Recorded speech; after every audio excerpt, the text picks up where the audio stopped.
Hello everyone, back again with Mandi, Henriod, talking all things mortgages. So today we are going to talk about refinancing and when it makes sense to refinance. So common saying that we've been hearing over the last 2 years is date the rate, marry the home, because you can always refinance later. Well, we're 2 years later and I mean, we're lower than the peak. Yeah. But when does, and let's first talk about just straight out refinance to get a lower rate. So we're not going to talk about wrapping in other debts or cash outs or other strategies behind it. I'm talking about just, I bought a home. I bought at the peak of that interest rate of, let's say, 7.98%, and the rate's lower today. When does it actually make sense to go ahead and pull the trigger? And kind of what are you saving when you refinance? Yeah. So this is a big thing that we're seeing right now. So, I mean, as a general rule, we say you want to improve your rate by about 1%. Now, having said that, if you have a larger loan, you don't need a full 1% for it to become a good idea. If you have a smaller loan balance, you're going to need more than 1% for that to make sense. So typically what I do with my clients, because it is my agenda to help people get into homes and then to own them free and clear. I'd like to get everybody out of debt, right? That's what I want. So typically what I do with my clients is we calculate what is the cost of that refinance versus the savings. And right now, if they can't break even on that savings in roughly 10 to 12 months, we're holding. Because So that means if it costs $3,000 and you're saving $300. Then it makes sense. Right. We can make up that cost of a refi in a year. 10 months, right. Okay. The reason I say that right now is because we do have a lot of moving parts in the market right now. There is a general belief that on the other end of this, maybe fourth quarter, I mean, I know we've heard it for ages. It feels like this has been said for forever. But there is a general belief that the dust will settle and things will kind of settle down. We are not expecting outrageously low rates. Right. We are expecting them to settle down and stop being so volatile. So that's kind of the general rule that I'm using for my clients is if we can break even around that 10-month, maybe even a 12-month mark, and we're providing relief, by all means, let's do that. My big thing, and this is something to ask your lender, I am really trying to avoid that resetting a 30-year term. Right. Starting that over. Like, you have to consider the long-term impact. So we actually do have options where we can write a 27-year loan. We can match it up with basically where you are currently so that you don't lose ground in that. So you're just shrinking. So you're truly just lowering your rate and you're staying roughly the same repayment time. So keep that in mind if you're doing a refinance and you are 6 years in or whatever, and you're resetting the 30, there is a cost associated with that, and it's part of what creates the feeling of savings. Right. But that savings is coming at a cost to you. Okay, let's talk about then the cash out refinance. So that's where I'm going to pull out cash. I'm going to refinance to, hopefully, if you do get in that situation, hopefully it's because we're resetting to pay off maybe some of the debt that we've racked up, either a car loan or credit card. Does that ever make sense? Or should we do the baby steps of paying down that credit card, paying down the car and not touching because we have that 3% interest rate on the home? Yeah. We can actually provide a client with basically a blended rate. Like, based on what you are paying on all of these and what you're paying on your mortgage, this is what you're really paying on the money that you have borrowed right now. Okay.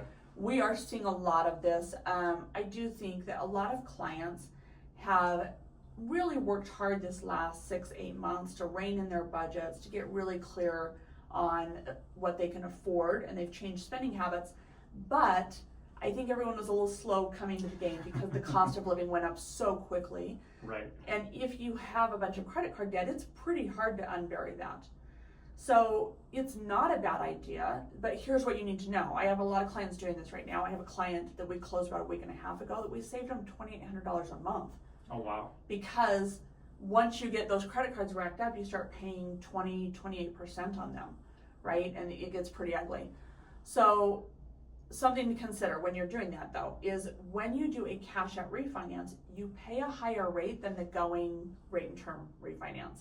There is a penalty to the rate for taking cash out of your home.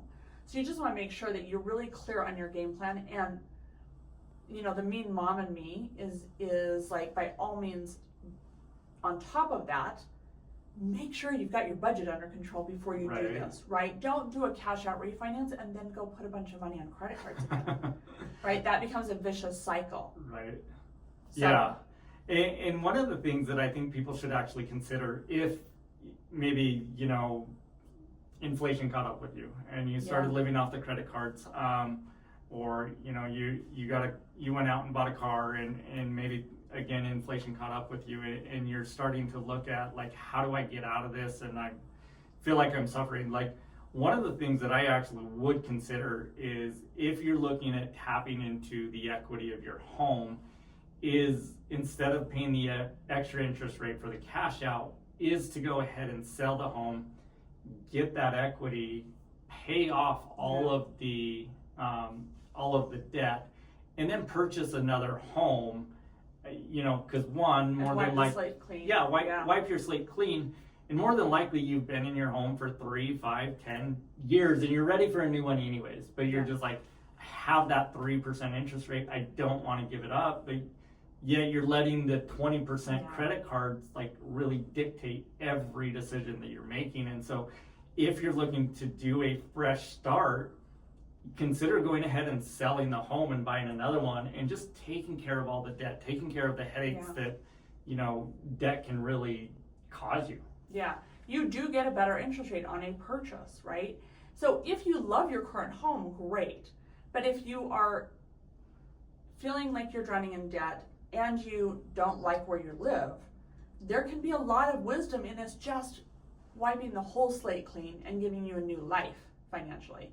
The one thing I will say when I hear the comment about, you know, wrapping cars, because that is one of the number one problems we're seeing, is people have $1,200 car payments.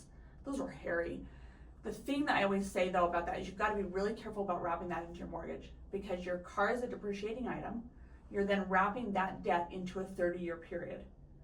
Doesn't mean you shouldn't do it, but if you do that, please be disciplined enough to make a car payment to yourself into a savings account, so that when you have to buy your next car, you can buy cash. Right.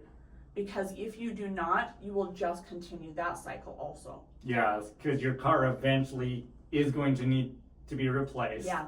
And so if you've wrapped that payment into your loan to offset for the car, but then you have to go buy another car before your 30-year loan is paid off, now you're essentially paying 2 car payments for 1 car. Exactly.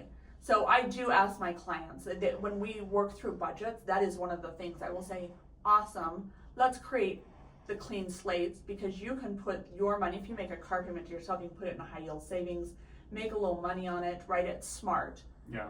But let's make sure when we're writing that budget, which we do with our clients, we actually sit and work out budgets.